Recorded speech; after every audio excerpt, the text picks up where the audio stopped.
মিরাজ মিয়া, আমি একটু আপনার কাছে আসতে চাই। আমরা দেখলাম যে এই ঘটনার পরে যে ধরনের মন্তব্যগুলো আসছে, এর মাঝে একটি মন্তব্য আমি একটু পড়ে শোনাই। সেটা হচ্ছে আম রুমিনকে নিয়ে বলা হচ্ছে আওয়ামী লীগের সুবিধাভোগী ও বিএনপির আওয়ামী লীগ বিষয়ক সম্পাদক।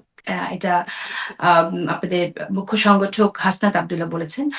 এই কথাগুলো আমরা আরো অনেকের কাছ থেকে শুনছি। কিন্তু যাদের বিরুদ্ধে আওয়ামী লীগের সুবিধা নেয়ার অভিযোগ আছে, যেটি ডক্টর জাহিদুর রহমানও এখন বললেন, তারাই যখন আওয়ামী লীগের সুবিধাভোগী ট্যাগটা দিচ্ছে অন্য কাউকে, তা এটা এটা আসলে কিরকম হইল ব্যাপারটা? আমি আপনার একটা মন্তব্য শুনি। দেখেন, ডক্টর জাহেদ ভাই যেটি বললেন যে হাসনাত সার্জিস এক সময় ছাত্রলীগ কালীন যে ছাত্রলীগ ছিল, তাদের যে শক্তিমত্তা ছিল, তাদের যে মোরাল যে ইয়াটা ছিল, সেটা কিন্তু আসলে ডাউন হুম। হয়ে যায়।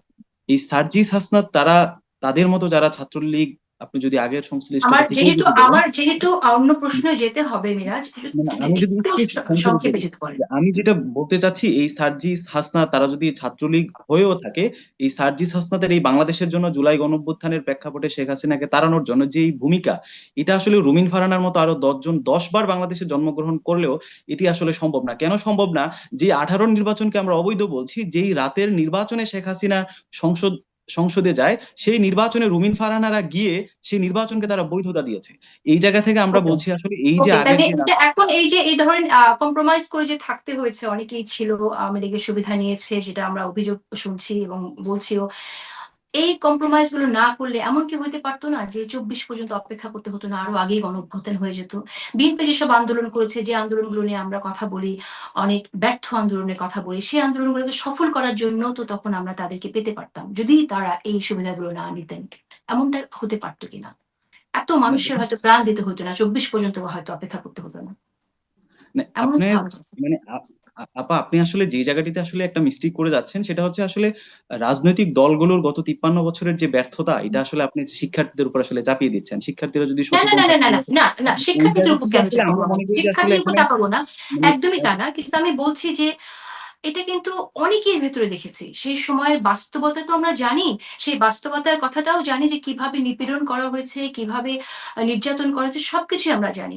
কিন্তু আমি বলতে চাইছি যে যারা আসলে এটা সহ্য করেও তাদের পরিচয়টা লুকায় নাই, সেই জায়গায় যদি যেত, সেই প্রতিবাদটুকু যদি থাকতো, বা প্রতিবাদ না থাকলেও নামটা ছাত্রলীগ যদি না লেখাতো, যদি আপনার ধরেন শেখ মুজিবুর রহমানের বন্দনাটা না গাইতো, এবং এই যে বিরোধী দলগুলো যারা রাজনীতি করছে তাদেরকে একটু শক্তি যোগাতো, সেই কাজটা তারা করতে পারতো কিনা? আমি কোনো ছাত্রদের উপর দায় দিচ্ছি না পুরো রাজনৈতিক আমাদের দলের জায়গা জন্য। থেকেও আমরা এটি আসলে স্মরণ করতে চাই। মানে শেখ হাসিনার বা ফেসিবাদী আমলে যারা প্রকাশ্যে শেখ হাসিনার বিরোধিতা করেছে, তার গুম খুন হুম। নির্যাতনের, তাদের জায়গাটা যেমন অনেক শ্রদ্ধার, একইভাবে ছাত্রলীগের সাথে জড়িত থেকেও যারা হুম। পরবর্তীতে ছাত্রলীগের সাথে রিভল্ট করে ছাত্রলীগের মোরাল হুম। গ্রাউন্ডটাকে ডাউন আচ্ছা, করে মিরাজ, দিয়ে মিরাজ, ঢাকা আমি একটা বিশ্ববিদ্যালয় প্রশ্ন, বোর্ড থেকে মিরাজ, আমি ছাত্রলীগকে আপনাকে যখন একটা বের প্রশ্ন করে দেয়, করতে চাই তাহলে। তখন মিরাজ, আমি জি একটা জি প্রশ্ন করি, সেটা আচ্ছা, হচ্ছে প্রশ্নটি শুনি না একটু ডক্টর জাহিদুর রহমানের। জুলাই মাসের আগে ছাত্রলীগের সাথে, ছাত্রলীগের মতো একটা ঘৃণিত সংগঠন, ছাত্রলীগ তো জুলাই মাসে খারাপ হয় না, আমি যে কথাটা বারবার বলছি।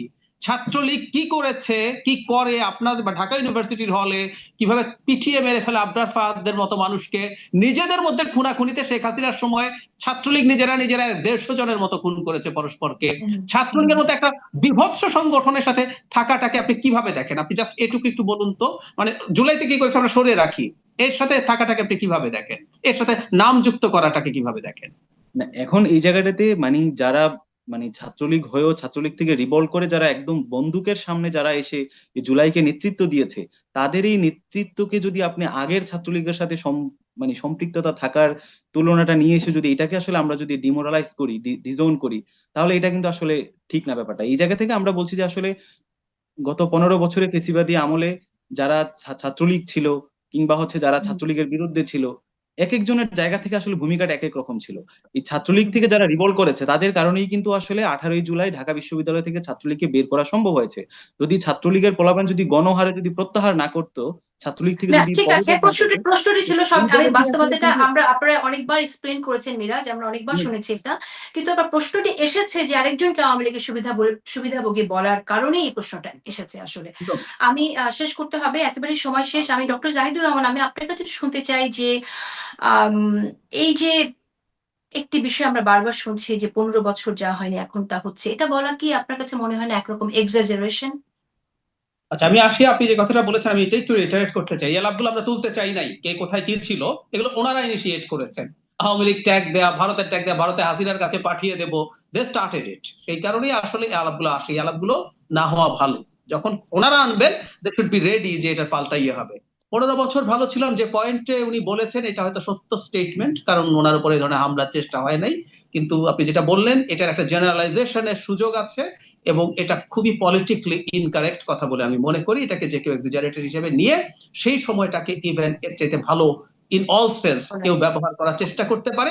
আবার বলছি, উনিও রাজনীতি করেন এবং ওনার পলিটিক্যালি কারেক্ট কথা বলা দরকার, কারণ শত্রুরা এই জিনিসগুলো, আওয়ামী লীগের কথাই বলছি, এই বিশেষ করে জিনিসগুলো আওয়ামী ব্যবহার লীগ করতে যখন পারে। এই কথাটা বলছে একদম আগেই একদম ভাবছিলাম তাদের আমি যারা একমত সফট আপনার আওয়ামী সাথে। লীগের যারা আছে তারা আমি বলেই যাচ্ছে একমত আপনার সেটা। সাথে। আমাদের শেষ করে দিতে হবে। একটু বলতে শেষ মন্তব্য আপনার কাছে শুনতে চাই। আমরা আবারও শুনলাম নাহিদ ইসলামী মন্তব্য করেছেন যে নির্বাচন হবে না। আপনি জানেন এর আগে নাসির পাটোয়ারিও বলেছেন ফেব্রুয়ারিতে নির্বাচন হবে না। আম এত বোল্ডলি নির্বাচন হবে না যখন আমরা শুনছি এই রাজনীতিবিদদের কাছ থেকে, তরুণ রাজনীতিবিদদের কাছ থেকে, তখন আপনি আসলে কিভাবে দেখছেন যে নির্বাচন নিয়ে শঙ্কা তো রয়েই গেল নাকি? আমি এখন পর্যন্ত তাদের এই বক্তব্যগুলোকে চাপ তৈরির চেষ্টা হিসাবে দেখতে চাই, কারণ নির্বাচন যত এগিয়ে আসবে তাদের নিজস্ব কিছু আন্ডারস্ট্যান্ডিং আছে ক্রিয়াশীল দলগুলোর সাথে। তারা সংসদে মানে এনসিপিতে খুবই হাইপ তৈরি করেছে যে তারা অনেক বড় দল। এখন তাদের সেটার সাথে ম্যাচ করে এরকম কিছু প্রতিনিধিত্ব পার্লামেন্টে হয়তো তাদের প্রয়োজন। আমি নিশ্চিত নই, কিন্তু আমি শুনছি, আমি যেহেতু কোথাও পাবলিশ মিডিয়াতে, অবশ্য মেইন মিডিয়াতে এই ধরনের নিউজ এসেছে যে তারা এক ধরনের সিটের নেগোসিয়েশন করছেন। আমার ধারণা নির্বাচনকে আনসার্টেইন অবস্থায় যদি নিয়ে যাওয়ার চিন্তা করা যায়, সেই চাপ যদি দেওয়া যায়, তারা হয়তো বৃহৎ তাহলে কোনো সিটের দলের। নেগোসিয়েশন প্রপারলি আমি ওয়ার্ক আমি করবে, এখন বেটার পর্যন্ত বেটার ওয়ার্ক আমি করবে এখন বলে পর্যন্ত আপনি মনে করে করছেন। দেখতে চাই। এই সিটের নেগোসিয়েশন নিয়ে আমরা একসময় কথা বলবো। এটা খুবই গুরুত্বপূর্ণ একটি বিষয়। কারণ এই নেগোসিয়েশনের মধ্যে দিয়ে আসলেই কি নিশ্চিত করা যায় কিনা সিট, এটা আমরা কথা বলবো। শেষ করে দিতে হবে আমার প্রোগ্রাম। আমি একটু মিরাজ মিয়া আপনার কাছে লাস্ট মন্তব্য শুনতে চাই যে নির্বাচন হবে না এটা বলার মধ্য দিয়ে কি আপনারা নির্বাচন প্রতিহত করার বার্তা দিচ্ছেন কিনা? একদমই না। আমরা আজকেও নাহিদ ইসলাম বলেছেন নির্বাচন প্রয়োজনে ডিসেম্বরে হোক, তবে রাষ্ট্রের যে বেসিক যে কাঠামো, সেই কাঠামোগত সংস্কার এবং পরিবর্তনের মাধ্যমে। আমরা বারবার বলছি যে গণপরিষদ নির্বাচনের মাধ্যমে নতুন সংবিধান